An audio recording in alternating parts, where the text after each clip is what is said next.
بسم الله الرحمن الرحيم. عن العباس رضي الله تعالى عنه قال قال رسول الله صلى الله تعالى عليه وسلم ذاق طعم الإيمان من رضي بالله ربا وبالإسلام دينا وبمحمد رسولا. رواہ مسلم. نبی کریم صلی اللہ علیہ وسلم نے ارشاد فرمایا، اس شخص نے ایمان کا ذائقہ چکھ لیا جو اللہ کے رب ہونے پر، اسلام کے دین ہونے پر اور محمد صلی اللہ علیہ وسلم کے رسول ہونے پر دل سے راضی ہو گیا۔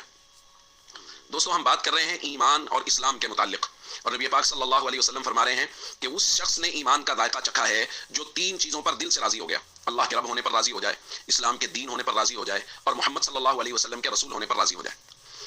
دوستو، اب دیکھنا یہ ہے کہ ہم لوگ دل سے ان تین چیزوں پر راضی ہیں۔ کیا ہم دل سے اللہ کے رب ہونے پر راضی ہیں؟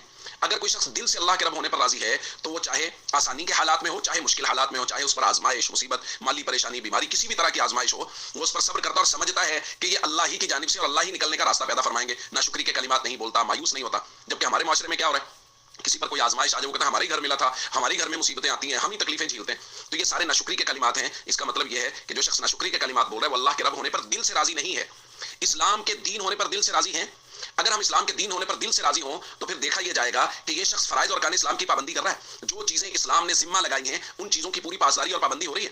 ہمارا اسلامی معاشرہ جس میں ہم رہ رہے ہیں، یہ معاشرہ تو 90% نماز کو چھوڑے بیٹھا ہے جو بنیادی طور پہ ارکان اسلام میں شامل ہے۔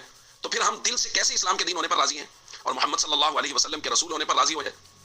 تو بھائی یہ چیزیں بڑی ضروری ہیں۔ اگر ایمان کا ذائقہ چکھنا ہے تو پھر دل سے راضی ہونا پڑے گا۔ پھر کوئی بھی پریشانی ہو اللہ کی طرف سے اللہ نکلنے کا سبب بھی بنائیں گے۔ ایمان اسلام کے دین ہونے پر راضی ہیں تو پھر اسلام کے تمام تر وہ چیزیں جو اسلام نے ہمارے ذمہ لگائی ہیں ان کو دل و جان سے ماننا اور پھر دل و جان سے ان کو کرنے کی کوشش کرنا۔ فرائض سے غفلت رکھنے والا انسان وہ کیسے کہہ سکتا ہے کہ میں دل سے راضی ہوں کہ اسلام میرا دین ہے؟ اس لیے ہم سب کو چاہیے ہم دل سے راضی ہوں تاکہ ہم ایمان کا ذائقہ چکھ لیں۔